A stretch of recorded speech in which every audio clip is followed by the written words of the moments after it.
Hello again. I thought we'd spend some time in the greenhouse this week and go over one or two things. And one of the things I want to talk about is rhubarb.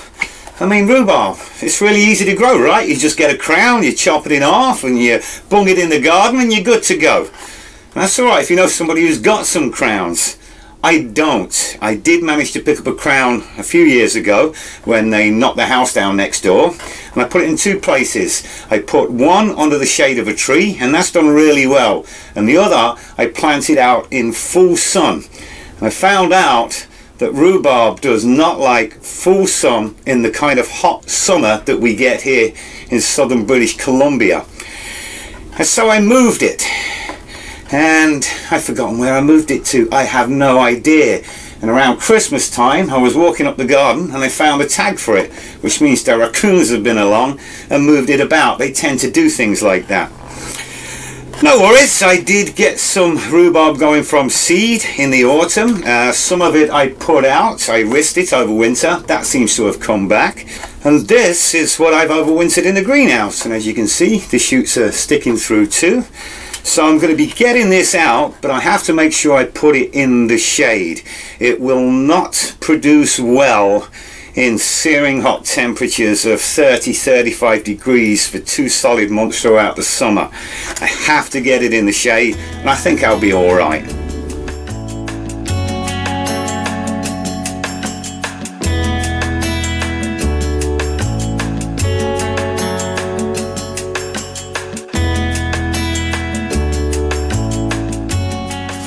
There is not a single type of rosemary that I know of that is reasonably hardy in this region. And so I bring mine into a cold greenhouse and over it winter there. Some people take it indoors. One of the things we have to look out for at this time of year is the February die-off. Basically, the plant gets stressed and it just dies off. And one of the ways we can help with that is by easing back on the water. Do not overwater your rosemary at this time of year. Another thing to watch for is a white powdery mildew which can form on the plants, and this is more prominent on the ones that are overwintered indoors, where lower light levels and a lack of humidity causes a white fungus to form on the foliage. And that's certainly not something you want to be sprinkling over your roast chicken, that's for sure. This plant is showing some signs of the fungus. I'm going to have to keep my eye on it. And a good idea is not to water the roots, but to spray the plant down with water. Some people use a solution of milk and water, other people use neem oil. But anything that helps increase the humidity around the plant is going to help.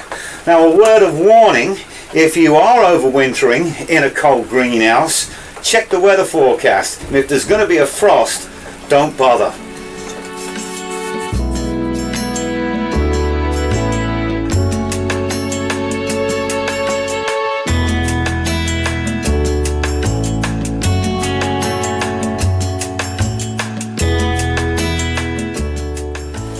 Back in December I got a whole bunch of onion seeds going, and I put some inside the house to germinate under lights, and I brought some out here into the greenhouse. Now I sown them around the time of the winter solstice, and I thought that come the vernal equinox it would be a good idea to do a comparison.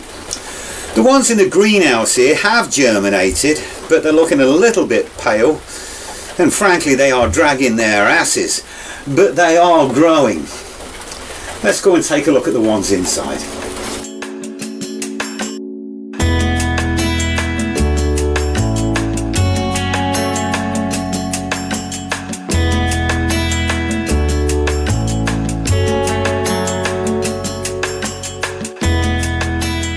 These onions were sown at exactly the same time as the ones in the greenhouse, and I think it'd be fair to say that these are doing a little bit better. Now right now these are getting around 14 hours a day under the lights, and over the next couple of weeks I'll be reducing that down to about 11. Now the reason I'm doing that is because I want to free up space under the lights for other plants. So when I put the onions out into the greenhouse, I want the amount of time they're spending under the lights to roughly match the day length, and that's going to reduce the chances of any added stresses when I put them outside.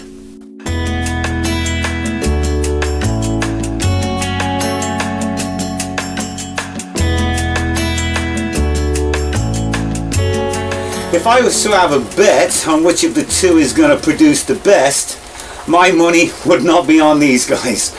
Anyway, right now I think it's time for a beer. If you have any questions, please leave them in the comment section below, and leave a comment anyway. I love the comments. Until next time, cheers.